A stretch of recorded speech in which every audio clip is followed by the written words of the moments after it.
For arcade games designed to have endings, the Japanese approach was basically built into three distinct phases as a business plan.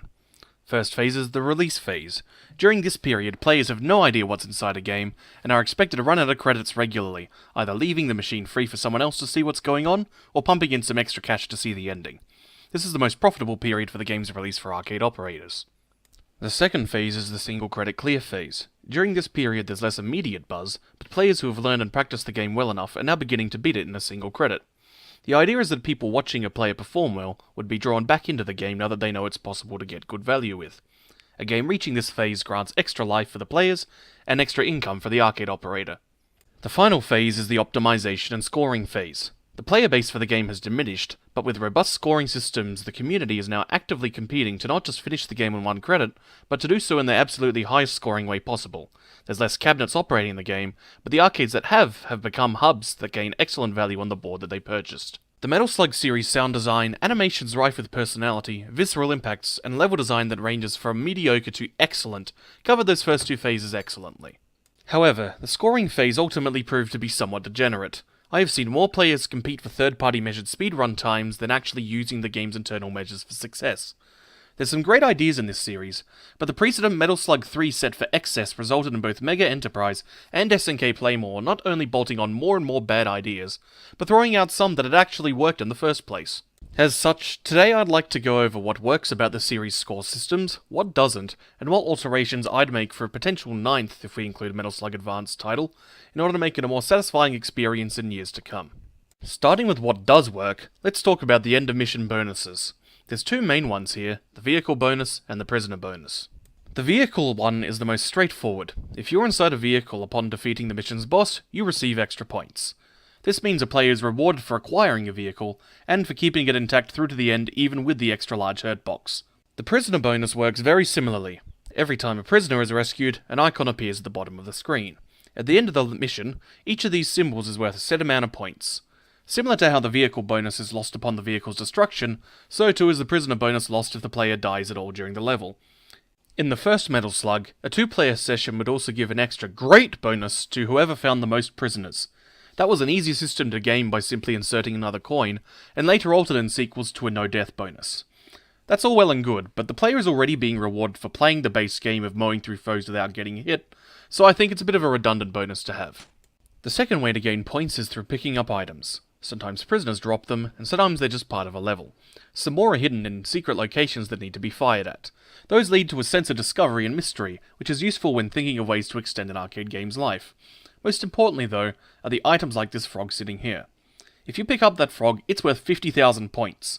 However, there's an enemy below it that will destroy the bridge if you don't reach it quick enough.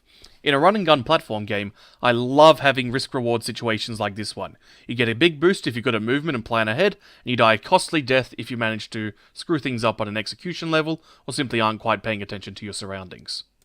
So far so good, but that's where the stuff that clearly has no problems actually ends. Now we need to talk about the points for damage dealt to enemies. At first, this is a pretty straightforward system. You get 100 points per projectile hit, and 500 points for each melee attack. At its core, this is a good idea, as it makes melee attacks an objectively better option for scoring at the cost of being much higher risk given that you need to be so much closer to the enemies. However, there's other factors at play here that result in rather degenerate play at high level. The problem with this system is that the Metal Slug games don't only provide you with a knife and a pistol. They also give the player grenades and more powerful weapons with limited ammunition as pickups. These both also score that measly 100 points per hit.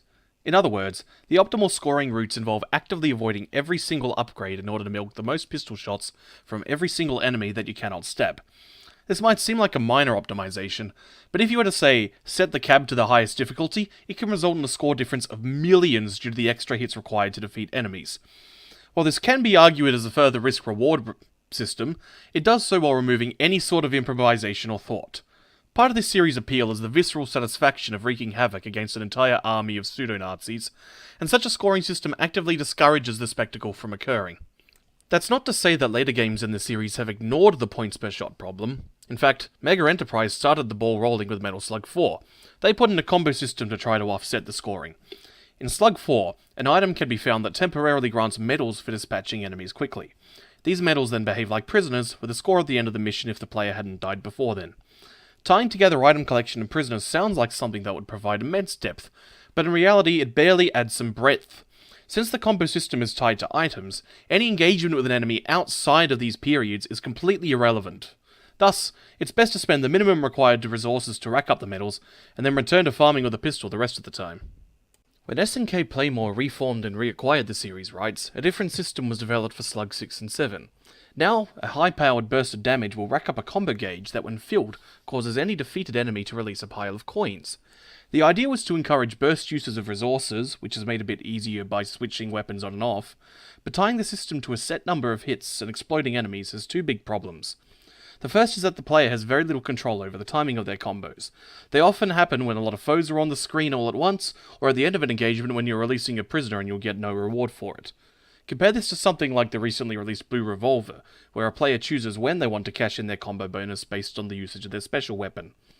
Metal Slug games also have a fairly limited movement set. This makes chasing down coins far more difficult than it should be, and kills their own bonuses for being collected in quick succession. Putting these explosions of coins in the thick of the fight also makes things much more frustrating than a game like, say, Fantasy Zone, which did the coin collection gimmick after the boss fights. And speaking of the bosses, the reliance on enemy deaths also makes this system completely irrelevant in the face of the boss battles. Thus, the bosses are still encouraging the player to farm with the pistol. Another problem with the scoring rules is actually a matter of level design. From Metal Slug 3 onwards, the titular Metal Slug's appearances have become increasingly sparse. This could be somewhat forgiven in Metal Slug 3, given that SNK was about to go bankrupt, and the focus of that game was a spectacular last hurrah for the company. However, it set a poor precedent that the rest of the series has followed. In Slug 3, the first and final missions are the only two where the player can bring a vehicle all the way through, the latter via heavy abuse of invulnerability frames. But Metal Slug 7/XX, the entire first mission can be very easily devoid of a vehicle of any kind. Compare this to the meticulous design of the first game's missions. Missions 1 through 3 present the vehicle as a thrilling power-up halfway through. Mission 4 then places one right at the beginning and tests the player's situational awareness in order to receive it. The mission still gives a second Metal Slug later in the level, so a player who hasn't quite worked out how to get the first one doesn't feel like they're missing out on the end-of-level bonus. Mission 5, on the other hand, provides 2 Metal Slugs for free in order to give the player the sense that this is getting much more hectic and dangerous. And then the final mission actually doesn't provide an easy Metal Slug at all. The player has to risk the most heavy onslaught in the level in order to acquire that extra power. These missions tie the end-of-mission scoring bonus to some situational awareness of the player, while also still giving that sense of a thematic power-up. Later games ignoring this aspect hurts the theming of the games as much as it underutilizes a scoring element. Metal Slug 6 and 7 throw a whole new problem into the mix as well in the form of character abilities. The aim was to accentuate various elements of the game according to individuals' playstyles, but in practice there's basically two objectively superior options in the form of Ralph and Clark. When you're playing for survival, Ralph takes 2 hits instead of 1 in order to lose a life. He can also punch tanks, which nets him around 10,000 points from enemies that would usually give 2,000 with the pistol. This would be the most blatantly best option in the game, except that Clark's scoring potential is even better. If you perform his Argentinian backbreaker, which is simply up and a special button, he gains 1,000 points. Doubling the knife bonus is one thing, but if he gets another stabbable enemy within a second or so, that score bonus doubles to 2,000. A third? 4,000. On it goes until Clark is suddenly hitting 32,000 points for what would normally be worth 500. Did I mention that he's invulnerable while doing this, reducing any sort of risk in the risk-reward game? On the flip side, Marco's ability is increased pistol damage, making him the most blatantly terrible choice for scoring as it reduces how much farming you can do with a pistol, which is still in the game. The end result of all these issues is that players have moved into speedrunning the games. This results in heavier use of resources to burn through opponents as fast as possible, but it saddens me to see the game's internal scoring be perceived as irrelevant. Given the game's relatively simple movement, I also think that a focus on pure speed is less thrilling than it is in other games, and it doesn't do the job of creating that late game depth to really keep people around with a good piece of spectacle. I played a great deal of this series in my youth, but I've drifted away from it over the years precisely because I've had little motivation to learn more than the pragmatic single-credit clear routes. In the last few months, SNK Playmore has moved away from pachinko development back into computer games. They've also rebranded themselves back to SNK to get an extra nostalgic boost when these games come out. As a result, I think it's inevitable that a Metal Slug 8 will be coming soon. It probably will get a console re-release as Metal Slug Xrd afterwards. Given my complaints about the series so far, here are some adjustments I would like to see made in order to make the game a more fulfilling experience for top-end players. First, more valuable item pickups in precarious locations. Do you remember that frog I mentioned earlier? Or how about that gem in Metal Slug X Mission 2?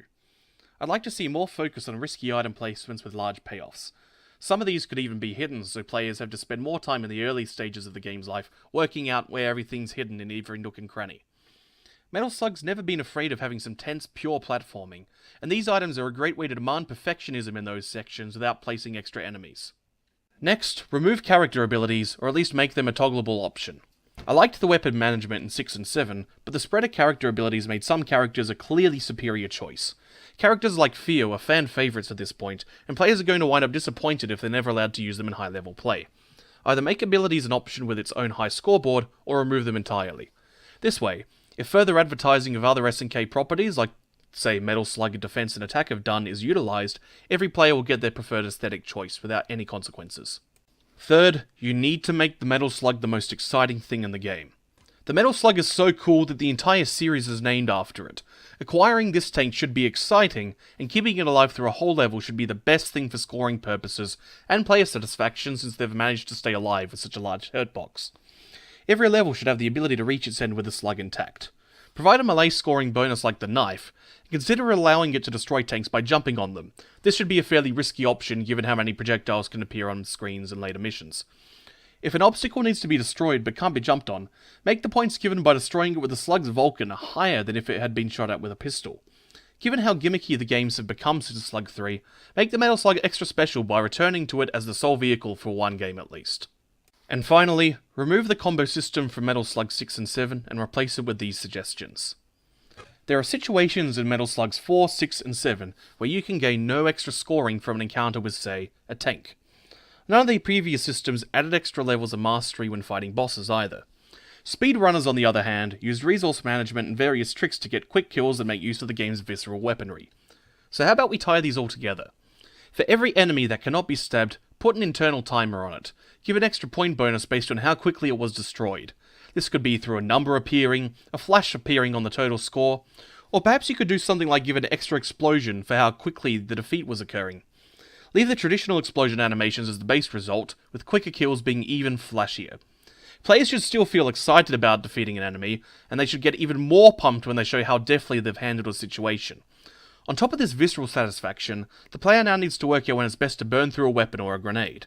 Is this tank worth spending a grenade on? Will I get a greater point bonus for saving it on an enemy type or the mission's boss? Am I confident that I can get through the next wave of enemies without assistance? Or should I use some grenades for safety? Is it better to use the Metal Slug's Vulcan to get the quick kill here, or should I actually burn up my rocket launcher and step out of the slug for a bit? With these changes, I think a new Metal Slug game could have much greater longevity as a scoring game, while still maintaining the visual spectacle that helps the series to stand out ahead of games such as Contra.